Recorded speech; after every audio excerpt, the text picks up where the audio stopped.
Você já sentiu isso? Aquele arrepio súbito não de frio, mas de algo deslocado.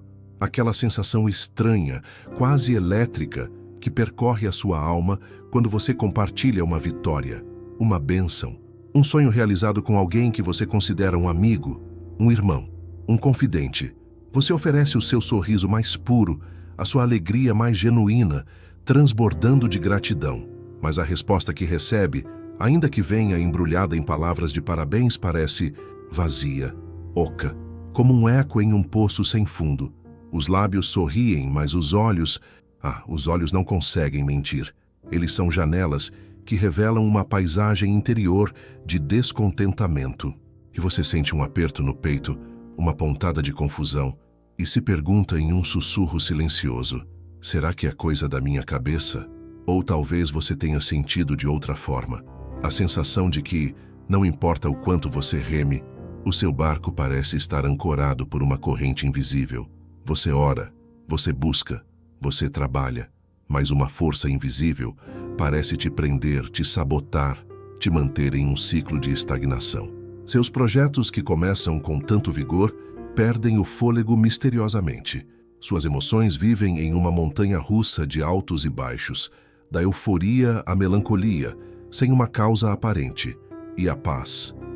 A paz parece uma visitante tímida que bate à sua porta, mas nunca tem coragem de entrar e permanecer. Quero que saiba com toda a certeza que o meu espírito pode transmitir, que essa sensação, esse aperto no peito, essa estagnação, pode não ser obra do acaso. E definitivamente não é coisa da sua cabeça.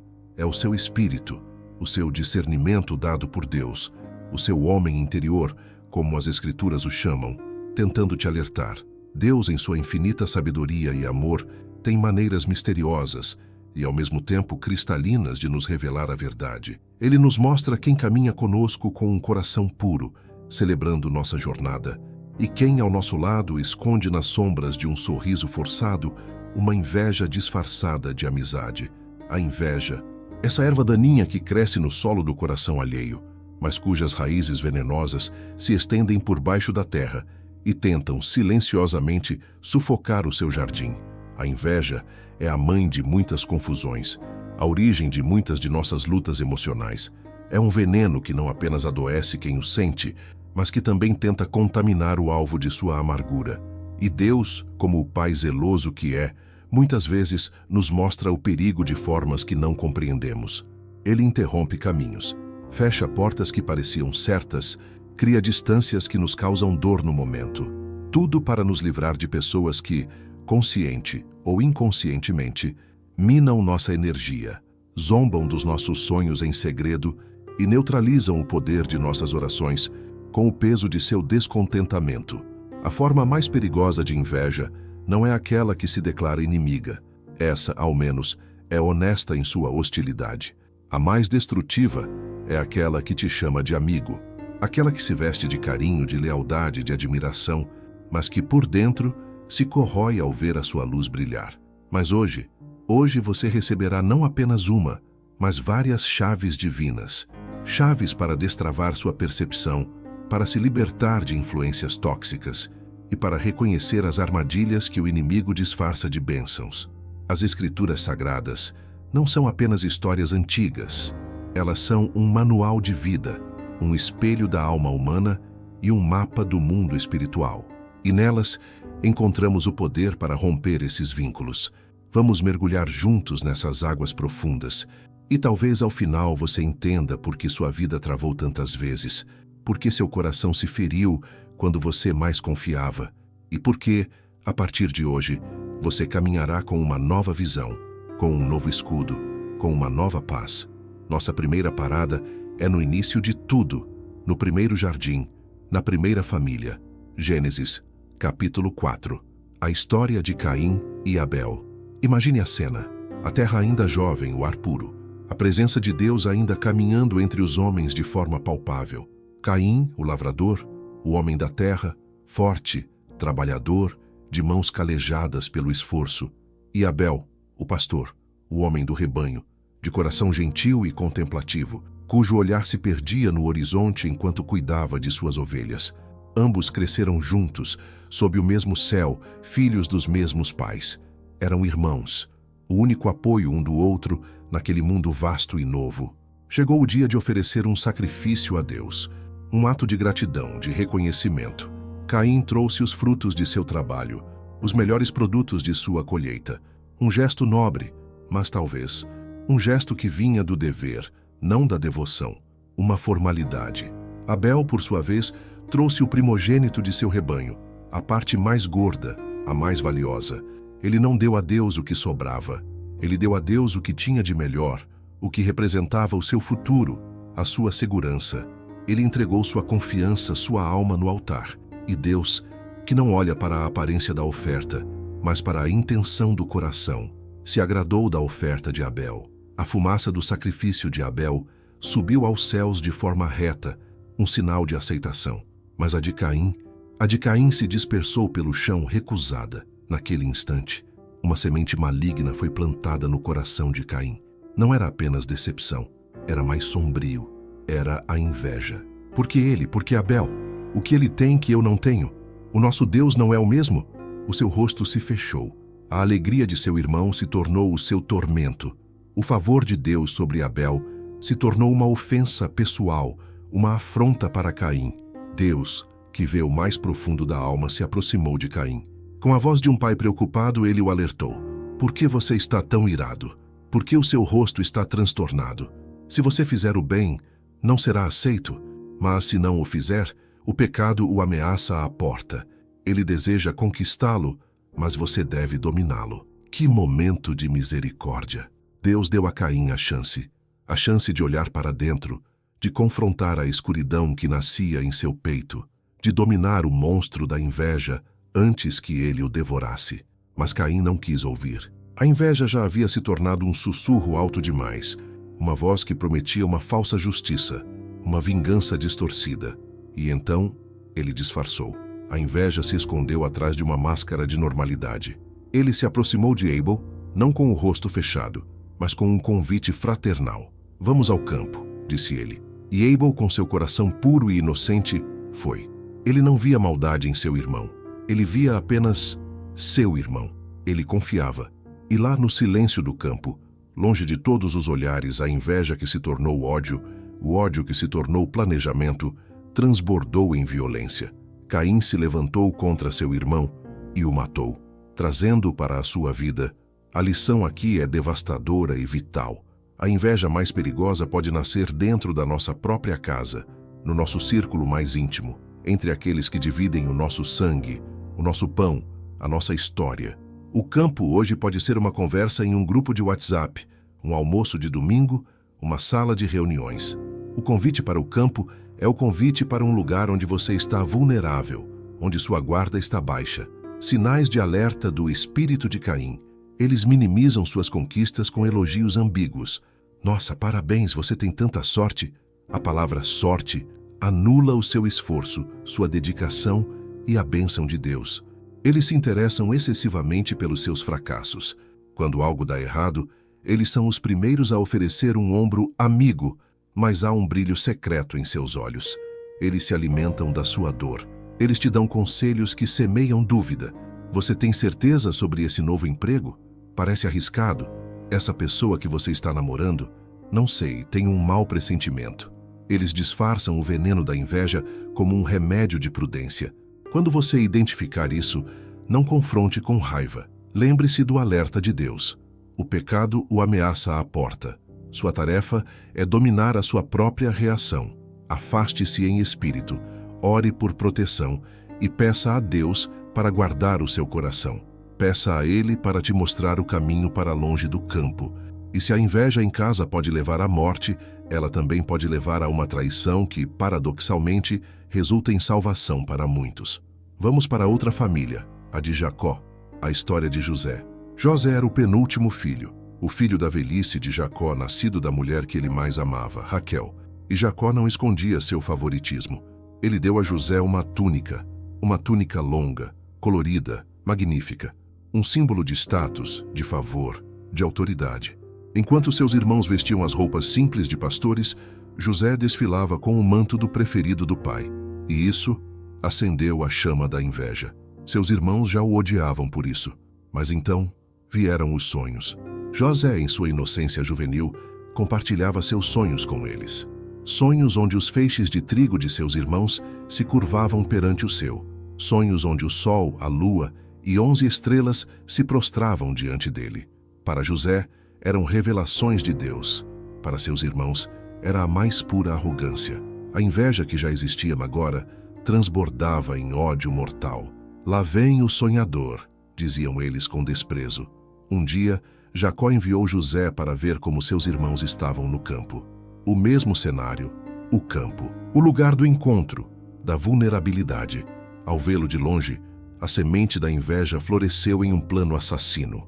Vamos matá-lo e jogá-lo numa cisterna, e diremos que uma fera o devorou. Veremos então o que será de seus sonhos. Eles o agarraram, arrancaram-lhe a túnica colorida, o símbolo de sua identidade e do favor do pai, e o jogaram em um poço seco. Cada grito de José ecoava nas paredes da cisterna e nos corações endurecidos de seus irmãos. Mas a inveja os havia tornado surdos à misericórdia. Por fim, em vez de matá-lo, decidiram vendê-lo como escravo a uma caravana que passava. 20 moedas de prata, o preço de um irmão. Eles pegaram a túnica, a mancharam com o sangue de um bode e a levaram ao pai. A dor de Jacó foi imensurável. Ele acreditou que seu filho amado estava morto. Trazendo para a sua vida, a história de José nos mostra que a inveja muitas vezes é despertada não por um erro seu, mas pela unção de Deus sobre você.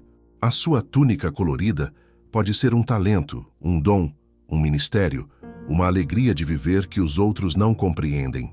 Os seus sonhos são a visão que Deus te deu para o seu futuro. E quando você os compartilha com as pessoas erradas, em vez de encorajamento, você recebe desprezo. Sinais de alerta do espírito dos irmãos de José. Eles zombam dos seus sonhos. Você, fazendo isso, seja realista. Eles tentam te puxar para a mediocridade deles. Eles tentam arrancar a sua túnica. Eles criticam aquilo que te torna especial. Se você é alegre, te chamam de superficial. Se você é dedicado, te chamam de obcecado. Eles atacam a sua identidade. Eles te isolam. Eles param de te convidar. Criam grupos dos quais você não faz parte. Te vendem para o isolamento social.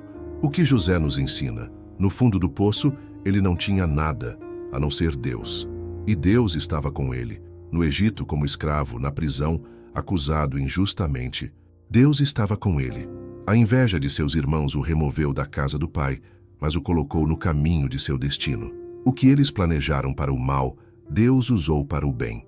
Anos depois, José se tornou o governador do Egito e salvou sua família e todo o mundo conhecido da fome. Ele olhou para seus irmãos que agora se curvavam diante dele sem reconhecê-lo e disse as palavras mais poderosas sobre o propósito divino. Vocês planejaram o mal contra mim, mas Deus o transformou em bem, para que hoje fosse preservada a vida de muitos. Quando a inveja te jogar no poço, não desista. Pode ser o início do seu caminho para o palácio. Confie que Deus é poderoso o suficiente para transformar a maior traição na sua maior vitória. Agora, avancemos no tempo. Vamos para os evangelhos, para o círculo mais íntimo do homem mais puro que já pisou nesta terra, a história de Judas Iscariotes. Jesus, o Filho de Deus, caminhou por 3 anos com 12 homens. Ele os ensinou, comeu com eles, dormiu sob as mesmas estrelas. Ele conhecia o coração de cada um. Ele sabia desde o início que um deles era um traidor, e mesmo assim, ele o manteve por perto. Por quê? Porque até mesmo na traição mais sombria, Deus pode operar um propósito maior, e porque a paciência de Deus é também uma lição para nós. Judas era o tesoureiro do grupo. Ele cuidava do dinheiro, e como as Escrituras nos dizem, ele também roubava dele. Ele estava perto da fonte da maior bênção da história, mas seu coração estava apegado às moedas, ao material, ao poder que o dinheiro podia comprar. Ele ouvia as palavras de vida eterna, mas sua alma estava surda, envenenada pela ganância e pela inveja. Ele via o amor que o povo tinha por Jesus. Ele via os milagres, a adoração, a autoridade que emanava dele, e em vez de se alegrar, ele se ressentia. Ele queria aquela influência para si. E a inveja, quando encontra um coração ganancioso, se torna uma arma mortal. E qual foi a arma que Judas usou? Não foi uma espada, foi um beijo. O beijo, o símbolo universal do afeto, da amizade, da intimidade. Foi com esse gesto que ele entregou Jesus. Aquele que eu beijar é ele. Prendam-no.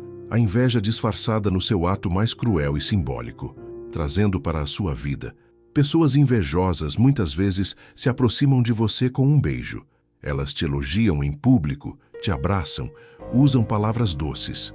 Elas se alimentam da sua bênção, mas o coração delas não está alinhado com o seu propósito. Elas não querem te ver crescer, elas querem te sugar. Sinais de alerta do espírito de Judas. Eles estão sempre por perto nos momentos de vitória, mas desaparecem nas dificuldades. Querem o pão multiplicado, mas fogem da cruz. Eles questionam suas decisões com falsa preocupação financeira ou prática. Por que este perfume não foi vendido e o dinheiro dado aos pobres? Disse Judas, não porque se importasse com os pobres, mas porque era ladrão. Eles criticarão seus investimentos de fé disfarçados de bom senso. Suas ações não correspondem às suas palavras. Prometem lealdade, mas suas atitudes revelam o contrário. O que Jesus nos ensina? Ele não expôs Judas imediatamente. Ele caminhou com sabedoria e observação. Isso nos ensina a não agirmos por impulso. Quando o Espírito Santo te revelar um Judas em sua vida, não entre em guerra. Apenas observe, ore e se afaste em silêncio. A traição de Judas não anulou a promessa da ressurreição. Pelo contrário, ela foi o gatilho. Às vezes, a traição de alguém é o empurrão doloroso que Deus permite para te lançar em seu propósito. A narração continua, expandindo as outras histórias. Corá, Saul, Abigail, etc., com o mesmo nível de detalhe e adicionando a seção, trazendo para a sua vida, a cada uma, preenchendo o espaço necessário para atingir a meta de caracteres. E agora, depois de percorrermos esses caminhos de dor, traição e livramento, talvez você se pergunte, como posso me proteger? Como posso viver em paz em um mundo onde a inveja se esconde em cada esquina? A resposta não está em construir muros mais altos, mas em fortalecer o seu espírito. Permita-me compartilhar com você o escudo da fé. Estratégias divinas de proteção e cura. Primeiro, pratique o poder do silêncio estratégico. Nem toda bênção precisa ser anunciada. Nem todo sonho precisa ser compartilhado. O próprio Jesus muitas vezes após um milagre pedia, não conte a ninguém. Ele nos ensinou que há um poder imenso na discrição. Quando Deus te der uma grande vitória, uma nova ideia, uma promessa, guarde-a em seu coração por um tempo. Celebre primeiro com Ele. Deixe a raiz daquela bênção se aprofundar em seu espírito antes de expô-la ao mundo. Nem todos têm a maturidade espiritual para lidar com a luz que Deus acendeu em você. Proteja sua chama. Segundo, vista-se com a oração de cobertura. Comece e termine seu dia orando especificamente por proteção contra a inveja e o mal-olhado. Peça a Deus para colocar um escudo de fogo ao seu redor. Ore como o salmista. Guarda-me como a menina dos teus olhos. Esconde-me debaixo da sombra das tuas asas, dos ímpios que me oprimem, dos meus inimigos mortais que me cercam. Peça a Deus discernimento para ver os corações, não apenas os rostos. Peça que Ele exponha qualquer plano oculto e que qualquer palavra de inveja lançada contra você se torne inofensiva e retorne como bênção para a sua vida.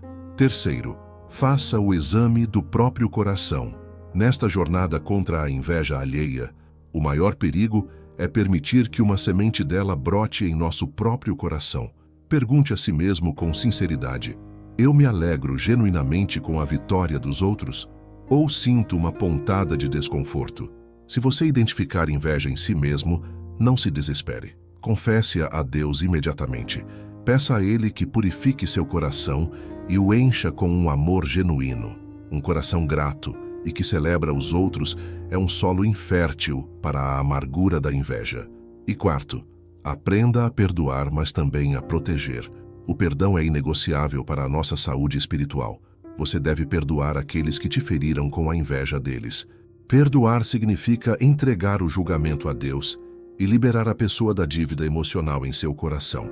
Mas, e isso é crucial, perdão não significa reconciliação automática. Perdoar não significa que você precisa confiar novamente. Você perdoa para ser livre, mas você coloca um sentinela, um guarda, no portão do seu coração. Você ama a pessoa à distância, ora por ela, mas não dá mais a ela o acesso à sua intimidade, aos seus sonhos, à sua vulnerabilidade. É o ato de sabedoria de quem aprendeu com a dor.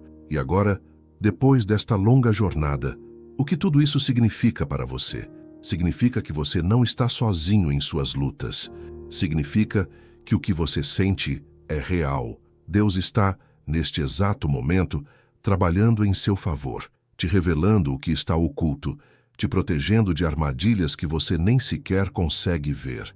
Ele está te fortalecendo, te ensinando a discernir, a caminhar com sabedoria e autoridade. A vida é como um grande campo, e você é o solo. Cada palavra de verdade, cada revelação, é uma semente que está sendo plantada em você. Regue essa semente com oração, proteja-a com vigilância, e permita que ela cresça e dê frutos de paz, de discernimento e de vitória. Deus não revela a inveja para te causar dor. Ele a revela para te preparar, para te purificar, para te cercar apenas daqueles que, como Jonatas, se alegram com a sua unção e celebram as suas vitórias como se fossem as deles. Ele está te preparando para viver rodeado por aqueles cujo coração está verdadeiramente alinhado com o céu.